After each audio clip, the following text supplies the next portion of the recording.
Assalamualaikum warahmatullahi wabarakatuh. Alhamdulillah, alhamdulillahi wa kafa, wassalatu wassalamu ala rasulil mujtaba, amma ba'd. Raditu billahi rabba wa bil islami dina wa bi Muhammadin nabiyya wa rasulah. Ma'asyiral muslimin, jamaah salat zuhur Masjid Taqwa Muhammadiyah Pasar Pusat yang dirahmati Allah. Alhamdulillah, syukur kita kepada Allah Subhanahu wa taala di hari Selasa di penghujung bulan Syawal ini Allah memberikan karunia kepada kita sehingga kita senantiasa bisa bertaqarrub, mendekatkan diri kepada Allah dengan amalan-amalan saleh yang senantiasa kita lakukan. Dan amal saleh yang akan datang yang diperintahkan oleh Allah dan dianjurkan oleh Allah adalah beribadah kurban. Kurban sendiri berasal dari kata Arab qarraba yuqarribu qurbanan, yang berarti adalah mendekatkan diri kepada Allah Subhanahu wa taala. Kita mendekatkan diri kepada Allah dengan berbagai macam cara, di antaranya dengan beribadah, melaksanakan salat, terutama salat berjamaah yang senantiasa kita lakukan di masjid kita ini. Kita mendengarkan kajian, mendengarkan kajian-kajian ilmu sehingga kita menambah keilmuan kita, dan dengan hal-hal lainnya. Di antaranya adalah dengan melaksanakan ibadah kurban. Ma'asyiral muslimin jamaah yang dirahmati Allah, dalam surah Al-Kautsar Allah menyebutkan inna a'tainakal kautsar, wahai manusia, wahai Muhammad dan seluruh umatmu tentunya, kami telah banyak memberikan kepadamu kenikmatan. Al-Kautsar, ada yang menerjemahkan Al-Kautsar ini sebagai telaga di surga. Ada juga yang menyebutkan, mendefinisikan Al-Kautsar adalah sebagai kenikmatan yang sangat banyak. Inna a'tainakal kautsar, kami telah memberikan kamu kenikmatan yang sangat banyak.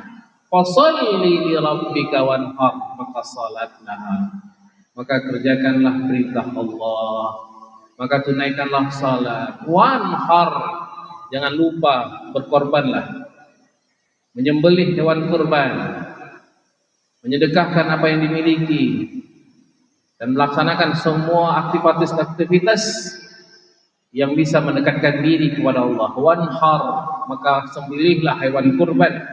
Maka Allah mengaitkan antara salat dengan sembelihan hewan kurban. Begitu utamanya tentang penyembelihan hewan kurban, yang kalau kita taksir dengan hari ini kurang dari sebulan lebih, sekitar sebulan setengah lagi, insya Allah kita akan melaksanakan ibadah Hari Raya Idul Adha, yang di dalamnya disyariatkan oleh Allah untuk melaksanakan ibadah kurban. Tidak ada amalan yang lebih dicintai oleh Allah Subhanahu wa taala di hari Idul Adha wa hari tasyrik adalah selain daripada menumpahkan darah hewan kurban. Itulah amalan yang paling dicintai oleh Allah Subhanahu wa taala ketika hari raya Idul Adha datang kepada kita. Ma'asyiral muslimin yang dirahmati Allah, tentunya ketika kita berbicara dengan kurban, banyak sekali keutamaan ibadah kurban ini. Di samping perintah dari Allah, dia adalah sarana kita untuk mendekatkan diri kepada Allah, dan dia adalah merupakan perkara yang sangat dianjurkan oleh Rasulullah SAW. Maka dalam sebuah hadis Rasulullah menyebutkan, man kana lahu sa'ah, orang yang memiliki kemampuan, walam yudahhi, dan dia belum melaksanakan ibadah kurban, dia belum menyembelih hewan kurban, wala taqrabanna musallana, maka kata Rasulullah, jangan pernah dekat-dekat tempat sholat kami. Artinya jangan pernah dekat-dekat dengan kami, jangan pernah mengaku sebagai umat kami kalau engkau tidak mau melakukan penyembelihan hewan kurban. Kalau engkau tidak mau mengikut menyedekahkan sebagian hartamu untuk pembelian hewan korban. Fala taqrabanna musallana. Jangan dekat-dekat kepada kami. Jangan dekat-dekat tempat salat kami.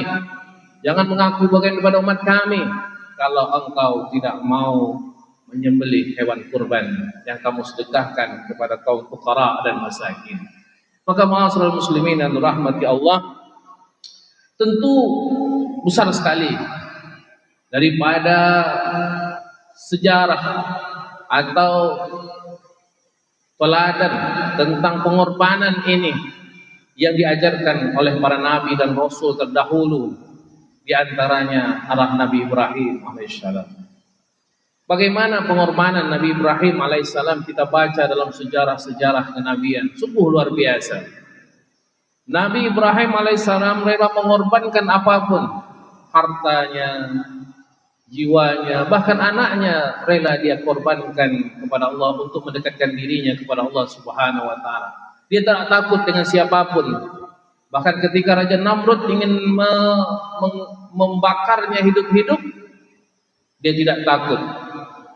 Kemudian Allah selamatkanlah dia daripada api yang sangat besar tersebut. Dia tidak takut kepada Raja Namrud, sehingga dia hancurkan semua patung-patung Raja Namrud. Sehingga ketika itu Raja Namrud pun marah dengan Ibrahim alaihissalam sehingga membakarnya. Ma'asyiral muslimin yang ma'asyiral zuhur yang dirahmati Allah, inilah pengorbanan Nabi Ibrahim alaihissalam. Pengorbanan yang sungguh luar biasa. Bahkan dalam riwayat disebutkan Nabi Ibrahim alaihissalam adalah orang yang sangat kaya raya. Setiap harinya dia menyembelih 100 ekor onta untuk dibagi-bagikan orang yang datang berziarah ke Masjidil Aqsa. Karena ketika itu Nabi Ibrahim tinggal di Palestina, di Masjidil Aqsa sekarang. Sehingga setiap orang datang maka akan disembelihkan oleh Nabi Ibrahim 100 ekor onta setiap harinya. Maka ketika itu Allah Subhanahu wa taala mengangkat Nabi Ibrahim alaihissalam ini sebagai kekasihnya, Khalilullah. Dalam riwayat disebutkan ketika Allah Subhanahu wa taala mengangkat Nabi Ibrahim sebagai kekasihnya, maka malaikat pun bertanya kepada Allah Subhanahu wa taala, "Ya Rasulullah, ya Allah, bagaimana engkau mengangkat seorang kekasih daripada manusia? Bahwa kami adalah orang yang paling dekat kepadamu dan senantiasa taat dan patuh kepadamu." Dan Nabi Ibrahim alaihissalam, kata para malaikat, adalah orang yang sangat kaya raya, orang penguasa, memiliki banyak sekali jamaah. Ya, artinya jangan-jangan hartanya melenakannya, jangan-jangan kedudukannya melupakannya kepada Allah. Sehingga bagaimana dia bisa menjadi manusia, bisa menjadi seseorang yang mampu dekat denganmu dan mampu menjadi kekasihmu. Maka apa kata Allah Subhanahu wa taala? Wahai malaikat, engkau tidak tahu dalam hatinya Ibrahim bahwa sesungguhnya dia lebih mencintaiku dibandingkan apapun. Dia lebih cinta kepadaku dibandingkan dengan apapun yang dia miliki. Betulkah ya Allah? Kata malaikat, betul. Silahkan engkau uji. Maka diujilah Nabi Ibrahim alaihissalam dengan hartanya. Diminta untuk berkorban setiap tahunnya dengan jumlah yang sangat banyak. Ada yang menyebutkan Nabi Ibrahim alaihissalam setiap tahunnya hampir 1000 ekor onta yang dia sembelih untuk dibagikan kepada fakir miskin. Jabatan, ketika dia diangkat menjadi pejabat, dicabut jabatannya, dia rela. Maka sampailah kepada satu titik di mana Nabi Ibrahim alaihissalam itu sangat menginginkan anak. Dalam riwayat disebutkan Nabi Ibrahim alaihissalam umur 83 tahun, tentunya sudah sangat tua sekali, 83 tahun belum memiliki anak. Maka dia bermohon kepada Allah Subhanahu wa taala dalam surah Shaffat ayat 100. Inilah tentang kisahnya penyembelihan yang dilakukan oleh Nabi Ibrahim alaihissalam. Dia berdoa kepada Allah, Rabbi habli minas salihin. Ya Allah, anugerahkanlah kepadaku seorang anak yang saleh. Ma'asyiral muslimin, jamaah salat zuhur yang dirahmati Allah, tentu sebagai seorang tua sangat menginginkan seorang anak menjadi penerus. Ketika dia memiliki harta, tentu ingin hartanya diteruskan oleh anak-anaknya. Ketika dia memiliki pangkat dan jabatan, anak menjadi penerus bagi generasinya. Dan ini wajar sekali. Apalagi bagi seorang nabi yang tentunya dia ingin ada penerus cita-cita daripada perjuangannya. Maka dia berdoa kepada Allah, Rabbi habli minas salihin. Ya Allah, anugerahkanlah kepadaku seorang anak yang saleh. Walaupun Nabi Ibrahim berpikir, saya sudah setua ini, istrinya pun juga berkata bahwa dia sudah tua, bagaimana dia masih bisa mampu mempunyai anak? Tetapi Allah Subhanahu wa taala lah Maha Kuasa, Maha Pengatur, dan Allah memiliki kekuasaan yang sungguh luar biasa. Idza arada syai'an ay yaqula lahu kun fayakun. Kalaulah Allah berkehendak, jadi maka jadilah. Tak ada yang tak mungkin. Walaupun dalam kondisi tua, ma'asyiral muslimin yang dirahmati Allah, jangan pernah risau, jangan pernah galau, jangan pernah putus asa terhadap doa-doa kita. Niscaya Allah akan kabulkan. Kalau tidak sekarang, mungkin nanti. Kalau tidak nanti, mungkin Allah akan ganti doa kita dengan doa yang lebih baik. Maka jangan pernah risau. Umpama saja kita berkeinginan anak kita diterima di sebuah perguruan tinggi favorit, umpamanya, di sebuah perguruan tinggi terkenal atau di sekolah terkenal, kemudian tidak diterima, jangan pernah risau. Bisa jadi Allah akan kabulkan pada masa yang akan datang. Atau bisa jadi Allah ganti dengan yang lebih baik. Allah ganti doa kita. Bisa jadi doa kita itu belum doa terbaik. Saya punya teman, ada kisahnya. Dia berkeinginan memasukkan anaknya di sekolah favorit Universitas Indonesia, Jakarta. Sangat susah sekali masuk ke sana. Kemudian qadarullah, dengan doa, dengan ikhtiar dan lain sebagainya, masuk ke sana dan menjadi mahasiswa. Tapi apa yang terjadi? 1 tahun berikutnya dia pindahkan anaknya sekolah dari sekolah favorit tersebut menjadi sekolah biasa saja. Kenapa? Karena ternyata sampai di sekolah favorit tersebut, sholatnya, bacaan Al-Qurannya tidak lagi terjaga karena sibuk dengan segala macam aktivitas yang tidak berguna.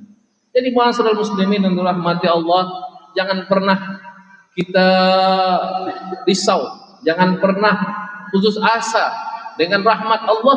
Ketika Allah belum mengabulkan, maka niscaya insyaallah Allah tahu yang terbaik. Maka Allah menyebutkan, Ibrahim menyebutkan, Rabbi habli minas salihin. Ya Allah, berikanlah aku seorang anak yang sangat saleh. Maka tidak beberapa lama setelah itu Allah kabulkan doanya Nabi Ibrahim. Fabasyarnahu bigulamin halim.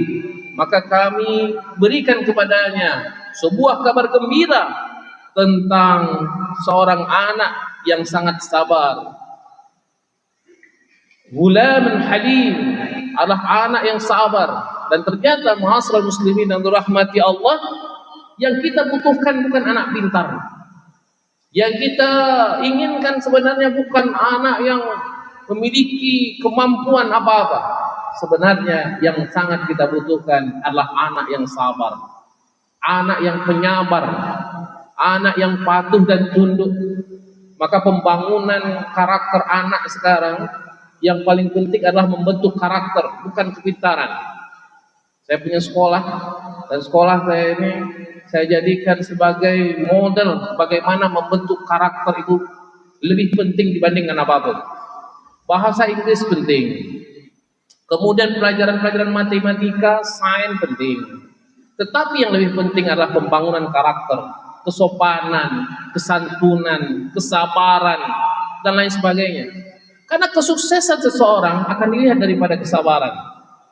Ketika seorang CEO, seorang pemimpin manajer akan menerima menerima seorang pegawai, yang dia lihat adalah loyalitas, kesabaran, serta integritas, bukan kepintaran. Karena sepintar apapun dia, pasti akan merusak sistem yang ada dalam sebuah perusahaan. Kalau dia semakin hebat, banyak komplain dan lain sebagainya, perusahaan tidak bisa berjalan. Maka yang paling penting adalah kesabaran. Dan inilah seorang Nabi Ismail alaihissalam yang Allah berikan kesabaran. Artinya ini adalah sebaik-baik anak yang Allah berikan. Sebaik-baik generasi yang Allah berikan adalah generasi yang sabar. Ghulamun halim, adalah anak yang lemah lembut, sopan, sabar, baik sekali. Inilah Nabi Ismail alaihissalam. Dan ketika Nabi Ismail ini diberikan kemuliaan seperti ini, siapa orang tua yang tidak gemar sekali? Nabi Ibrahim lama tak punya anak, diberikan oleh Allah anak. Setelah dapat anak, diberikan pula anak yang sangat sabar, cerdas, anak yang patuh, anak yang tunduk. Siapa yang mampu, yang tidak sangat cinta kepada anak tersebut? Tetapi ma'asyiral muslimin yang dirahmati Allah, inilah kuncinya sebenarnya, ujian dari Allah Subhanahu wa taala. Maka disebutkan dalam ayat yang berikutnya, hadza bala'um mubin. Ini adalah sebuah ujian yang sangat berat. Kalau seandainya mamanya kita punya anak biasa-biasa saja, kemudian qadarullah ya dipanggil oleh Allah, mungkin tidak terlalu bersedih gitu. Tapi ketika punya anak yang hebat, luar biasa, sangat patuh, sangat baik, maka itulah ujian yang sangat berat bagi orang tuanya. Maka ma'asyiral muslimin dan rahmati Allah, inilah Nabi Ibrahim alaihissalam yang diuji dengan kesabaran. Ketika Nabi Ibrahim diuji untuk menyedekahkan semua hartanya, dia sedekahkan. Ketika diuji dengan jabatan, Nabi Ibrahim pun memberikannya dengan senang hati. Ketika diuji dengan anak yang sangat baik, yang lama ditunggu, yang luar biasa, memiliki kecerdasan, inilah ujian yang sangat berat. Dan Nabi Ibrahim alaihissalam kompak dengan anaknya, sama-sama memiliki kedekatan dengan Allah Subhanahu wa taala. Maka dalam ayat berikutnya Allah menyebutkan, falamma balagha ma'hu sa'ya, ketika dia sudah mulai besar, qala ya bunayya inni ara fil manami anni adbaq, sesungguhnya aku dalam tidurku yang diwahyukan Allah Subhanahu wa taala, aku menyembelihmu. Fanzur madza tara, menurutmu bagaimana kira-kira? Maka kata anak yang sangat indah tadi, qala ya abati fa'al ma tu'mar satajiduni insyaallah minas sabirin. Wahai ayahku, laksanakanlah setiap perintah Allah itu. Jangan pernah ragu, jangan pernah risau, maka engkau akan mendapatiku adalah sebagai seorang yang sabar. Dan kesimpulannya, ma'asyiral muslimin yang dirahmati Allah, apapun perintah Allah, kerjakanlah dengan bahagia, dengan senang hati. Karena sesungguhnya dari setiap perintah Allah itu ada kemuliaan, ada kebaikan, ada ketinggian derajat yang akan kita dapatkan. Semoga kita termasuk hamba-hamba yang senantiasa melaksanakan perintah-perintah Allah dan menjauhi larangan Allah Subhanahu wa taala. Nasrun minallah wa fathun qarib wa basyiril mu'minin. Wassalamu alaikum warahmatullahi wabarakatuh.